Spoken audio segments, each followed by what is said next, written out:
what were some of those lessons that you learned early on that really directed you into that next path? Well, you know what?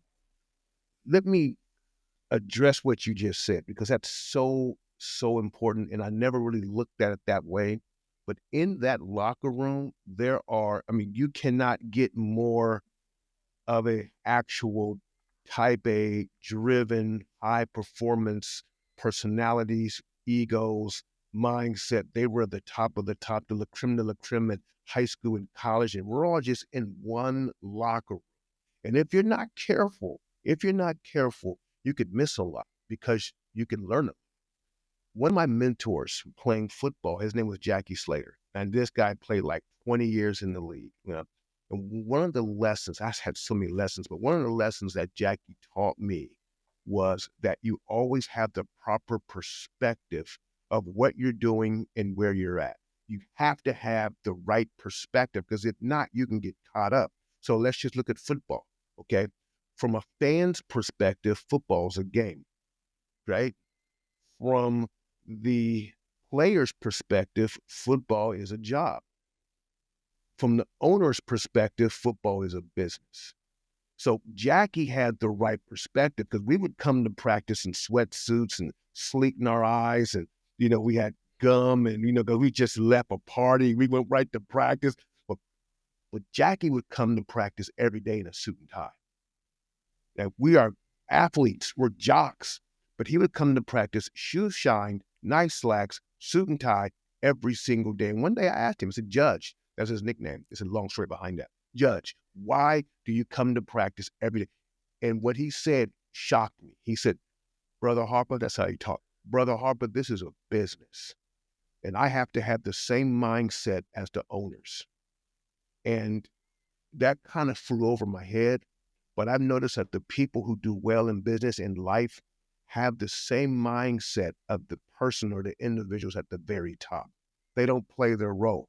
They think like the owner thinks. Now, when you have a person who thinks like the owner, now when it's time to make cuts, when it's time to make decisions, when it's time to do promotions, I'm like, that person understands me. That person feels my pain. That person knows what's going on. Their pulse is my pulse is their pulse. I can grow with that individual. Having the right perspective is huge. And there were tons of stories I've learned from the older players just like that just blessed and changed my life.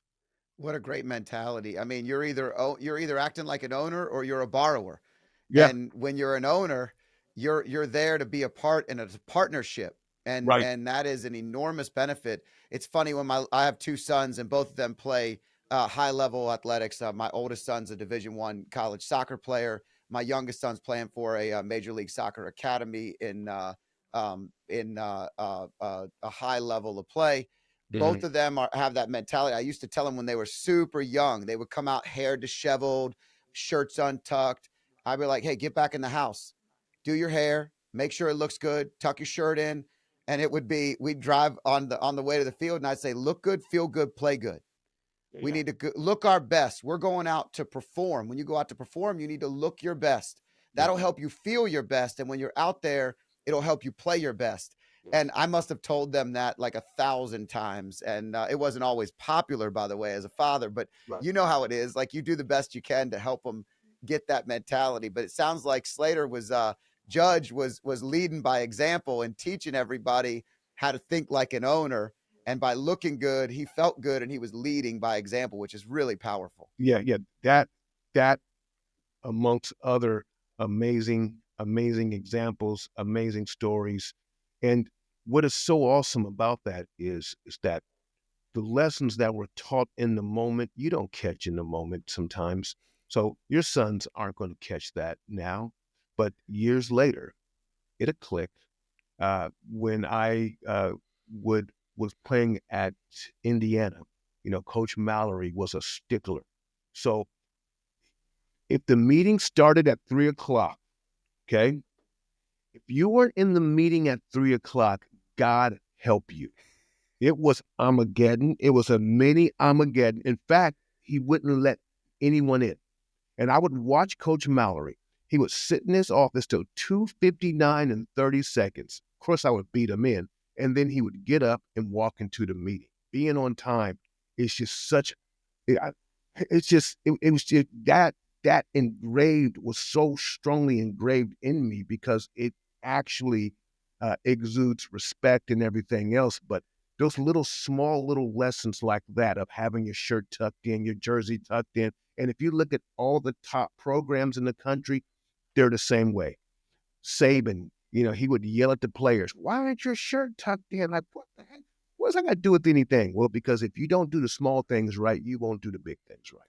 Well, what's the word? The word is discipline, right? Yeah, yeah, And at the end of the day, it's a word that we've forgotten so often in how to raise strong leaders, how to build the next generation. Discipline is a big challenge, but it's a yeah, fundamental core reference, whether it's the discipline in your faith, your discipline in how you show up to work.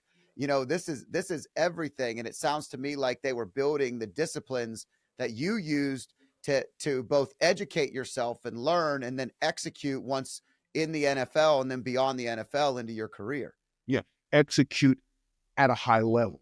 This thing is fluid. Okay. And what I mean by fluid is that it's always changing. You're either a growing or you're dying. It's fluid.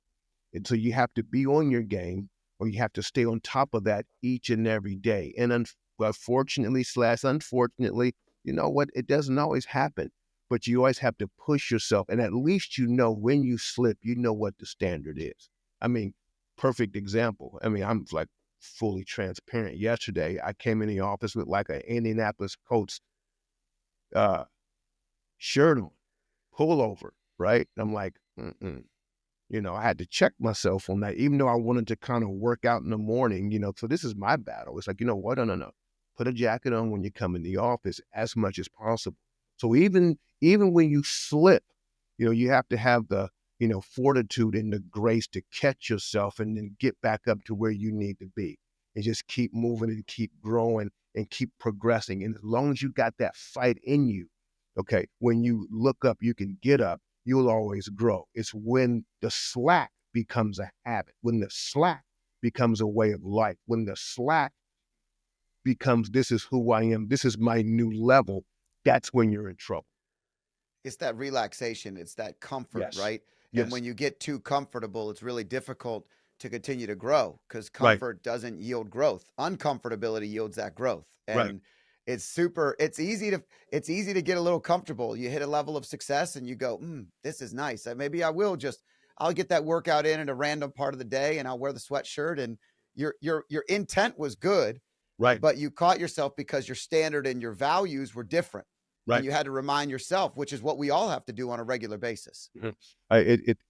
Which is why, and I had actually made this discovery some time ago, so much that I've set a meeting up within 2 weeks with an individual, and that's going to be his purpose in life. Which is why high performance athletes, high performance leaders, high performance speakers, they always have a coach. They always have somebody to push you past you.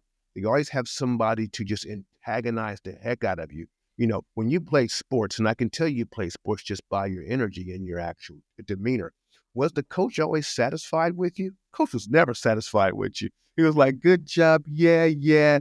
But next week, and then he'll just get on your butt for the next week, right? Because he's pushing you past you. Because we have the propensity, we have the the the tendency to exist in the comfort zone. And one of the dangers about success is having just a little bit that where you can rest. And when you start to rest in your success, and I've been a victim of that, you get so much trouble. So my encouragement for entrepreneurs, because I don't want to lose the spirit of this program, my encouragement for entrepreneurs is always have somebody to push you in the 212. It's one of my examples is that water is water at 211 degrees. At 212 degrees, water boils. Boiling waters change the world. The challenge with water is that it needs an outside of irritant to push it to the 212, and that's the heat. So you have to have heat or pressure in your life to elevate to the 212. Get yourself a coach. You know what's also great about that example is when you have heat, when you have pressure, it forces you to your knees. I mean, Well, it's, that's, isn't that powerful? Like the thing is, sometimes you actually have to be doing something to remember and remind that the word surrender doesn't Yes. mean control. It means to let go Yes. and to actually say, hey, this stuff is out of my hands. I'm doing the best that I can, but I feel overwhelmed. I feel like I'm struggling. And when you push yourself to that limit, the breakthrough is like astronomical. And that's what you're saying. That Yeah. 212, if you're running at 212, you're gonna be forced to your knees at times. And Yes. it's going to be better for you because it'll remind you who the centerpiece of your life should be. If you like clips like this, I have a similar clip here. And if you want to watch the full video, click here.